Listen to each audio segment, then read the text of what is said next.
పొద్దున్నే బూడిద గుమ్మడికాయ జ్యూస్ తాగాం. మేము వర్ష హోటల్కి మనం చేసేది పొద్దున్నే మేము ఎక్సర్సైజ్ చేస్తున్నాం. పొద్దున్న బయట ఒక ఆయన వచ్చి కాఫీ సిగరెట్ 2 కలిపి తాగుతున్నాడు. చూసాం. పాప ఆయన చూడంగానే జాలేసింది. పొద్దున్న లేవగానే దేహం సాటిస్ఫాక్షన్ కోసం కాఫీ తాగుతున్నాడు, దేహం సాటిస్ఫాక్షన్ కోసం సిగరెట్ తాగుతున్నాడు. లేవగానే మనం ఫస్ట్ చేస్తుంది అదే.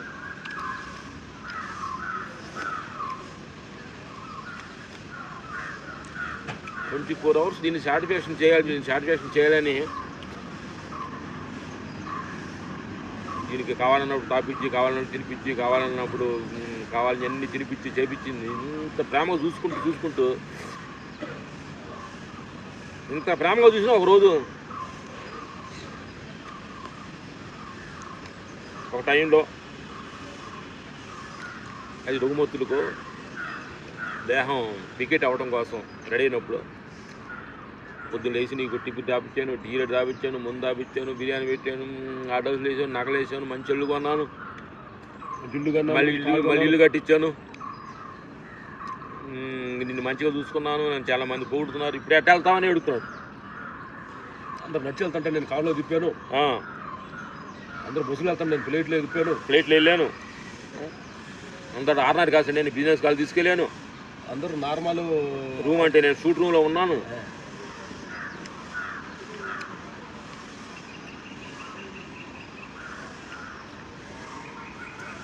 మంచి క్లైమాక్స్లో ఎందుకు ఏడుస్తున్నాడు అని అంటే రీజన్ అంటే ఇదే రీజన్. 24 అవర్స్ దాన్ని అడిగినట్టు అల్లా సాపించి చేస్తే నేను ఇన్ని చేసినా. అలాగే పిల్లలు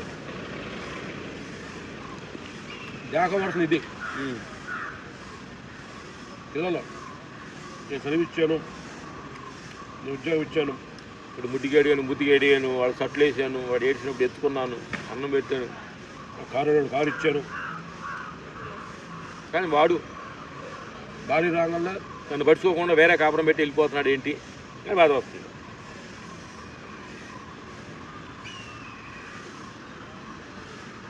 అతిథి నేను ఇచ్చాను, నేను చేశాను, నేను అనుకొని నేను అసలు నేనులో కలిసినప్పుడు మనకు దుఃఖం వస్తుంది.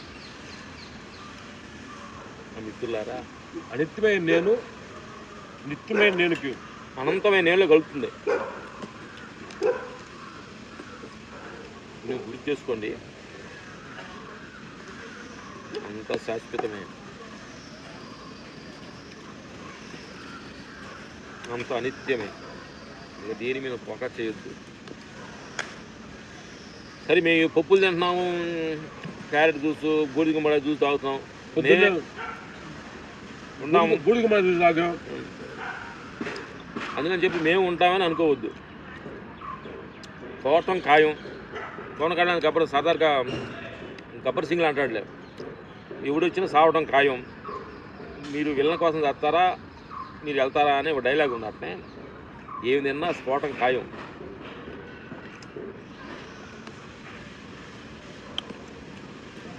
అందుకని మా కళ్ళు నచ్చి మరి ఇదేంటి అన్నీ చెప్పి మీరేమో తింటున్నారు కదా మీరు ఉంటారా అంటే కాదు, ఉన్న నాళ్ళు ఆరోగ్యంగా ఉంటాం అంతే తప్ప వేరే ఉద్దేశం ఏం లేదు. డాక్టర్ దగ్గర వెళ్ళిన తర్వాత ఇవ్వండి నువ్వు తిన్నామండి ఇందువల్ల నువ్వు వెళ్తున్నావు అని చెప్తావు డాక్టర్.